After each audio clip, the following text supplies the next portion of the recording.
जब वॉल घर लौटा तो उसे कुछ अजीब लगा। उसकी पत्नी पूरी तरह भीगी हुई थी, बाल बिखरे हुए और चेहरा बिना किसी भाव के उसकी तरफ बढ़ रही थी। उसने घबराते हुए पूछा, बच्चे कहाँ हैं? तो पत्नी अजीब भाव के साथ कहती है कि बच्चे स्कूल चले गए हैं। वॉल के चेहरे पर उलझन छा गई क्योंकि आज तो संडे था। तभी उसकी नजर झील की तरफ गई और वहाँ जो उसने देखा उससे उसके पैरों तले जमीन खिसक गई। पानी के ऊपर 3 छोटे छोटे शरीर तैर रहे थे। वॉल तुरंत झील में कूदकर उन्हें बचाने की कोशिश करता है, लेकिन पाता है कि तीनों बच्चों की सांसें पहले ही थम चुकी हैं। वह उन्हें बाहर निकालता है। तभी उसकी पत्नी आती है जो पूरी तरह टूट चुकी थी। रोते हुए बोली, अब सब खत्म हो चुका है, मुझे माफ कर दो, मैं अब और नहीं जी सकती। और अगली ही पल गोली चलने की आवाज गूंज उठी। उस दिन वॉल ने सब कुछ खो दिया, अपनी बीवी, अपने बच्चे, अपनी पूरी दुनिया। 3 साल बाद वह एक जांच अधिकारी यानी जासूस बन चुका था। एक मिशन पर उसे दूर एक रहस्यमयी द्वीप पर भेजा गया जहाँ एक खतरनाक महिला कैदी रहस्यमय तरीके से लापता हो गई थी। उसके साथ उसका साथी विलियम भी था। जैसे ही वे उस द्वीप पर पहुंचे, वॉल को वहाँ का माहौल अजीब सा लगा। वहाँ के गार्ड उन्हें देखकर न जाने क्यों अपने हथियार मजबूती से पकड़ने लगे। रास्ते में वॉल को पता चला कि इस जेल में बहुत खतरनाक मानसिक रोगियों को रखा गया है और जो एक बार यहाँ आ जाए वो शायद ही कभी वापस जा पाता है। यहाँ तक कि वॉल और उसका साथी भी अंदर जाने से पहले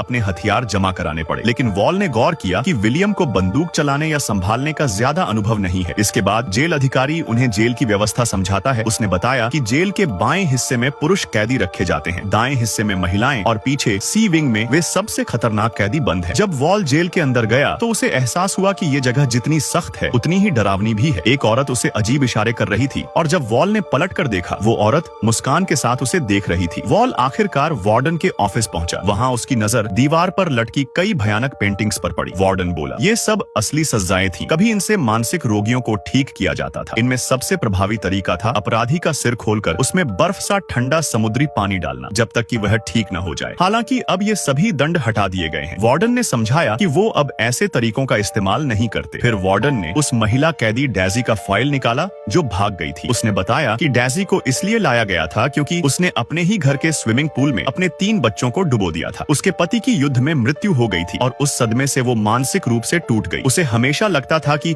उसके बच्चे अब भी जिंदा हैं और ये जेल उसी का घर है। वार्डन ने डेजी की फोटो वॉल को दी, लेकिन जैसे ही वॉल ने उस फोटो को देखा, उसका पति और उसके बच्चे का दृश्य उसकी आंखों के सामने आने लगे। उसके सिर में तेज दर्द उठा। उसने बस वार्डन से दर्द की दवा ली। वो समझ नहीं पाया कि ये सब उसे क्यों दिख रहा है और पूछा कि क्या उन्होंने हर जगह तलाश की है। वार्डन बोला कि उन्होंने पूरे द्वीप की तलाशी ली पर कोई निशान नहीं मिला और डेजी के कमरे के दरवाजे और खिड़कियां अंदर से बंद थीं। ऐसा लगता था जैसे वो हवा में गायब हो गई हो। वॉल को ये सब बहुत अजीब लगा। वार्डन उसे लेकर डेजी के कमरे में पहुंचा। जांच के बाद उन्हें केवल दरवाजे के पीछे छुपी 2 जोड़ी जूते मिलते हैं और हैरानी की बात यह होती है कि दोनों जोड़ी जूते पुरुषों के थे। इसी दौरान वॉल को एक और चीज दिखाई देती है।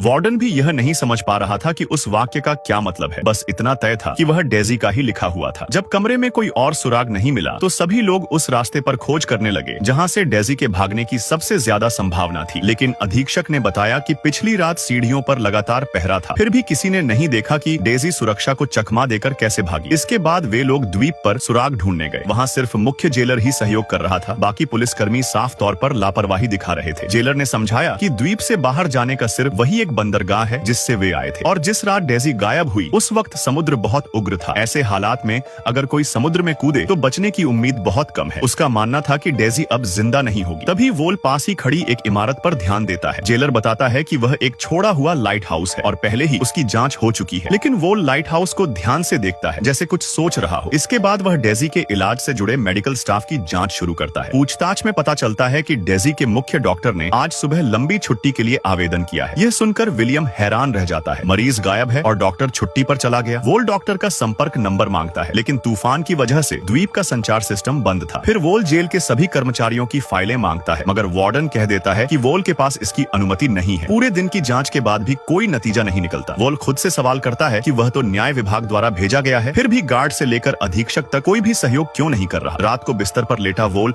उस कागज को देखता है और गहरी सोच में डूब जाता है। उसे यकीन है कि डेजी सबकी नजरों के सामने अचानक गायब नहीं हो सकती। जरूर किसी ने उसकी मदद की है और सभी लोग कुछ छिपा रहे थे। वह सच्चाई जानने के लिए बेचैन हो जाता है। इसी दौरान उसे नींद आ जाती है और वह अपने बरसों पहले खोई हुई पत्नी का सपना देखता है। सपने में उसकी पत्नी उसे शराब पीने के लिए बोलती है, लेकिन अचानक शराब की बोतल गायब हो जाती है। वह अजीब बातें कहती है। जब वोल खिड़की की ओर मुड़ता है तो डर के मारे देखता है कि उसकी पत्नी की पीठ पूरी तरह जली हुई है। वह उसे गले लगा लेता है, लेकिन तभी कमरे में राख उड़ने लगती है। कुछ ही देर में उसकी पत्नी भी राख बनकर गायब हो जाती है। अजीब बात यह होती है कि वोल के हाथ पानी से भरे होते हैं। वह घबराकर जाग जाता है और पता चलता है कि छत से पानी टपक रहा था। अगले दिन वोल उन मरीजों से पूछताछ करता है जो डेजी के संपर्क में आए थे। उनमें से एक महिला मरीज को कुछ पता होता है। जब विलियम पानी लेने जाता है तो वह महिला वोल की नोटबुक छीनकर उसमें कुछ लिख देती है। दोनों को पता नहीं था कि विलियम सब देख रहा था। इसके बाद वोल महिला से मैल्कम नाम के व्यक्ति के बारे में पूछता है, लेकिन महिला डर जाती है, सिर हिलाकर मना करती है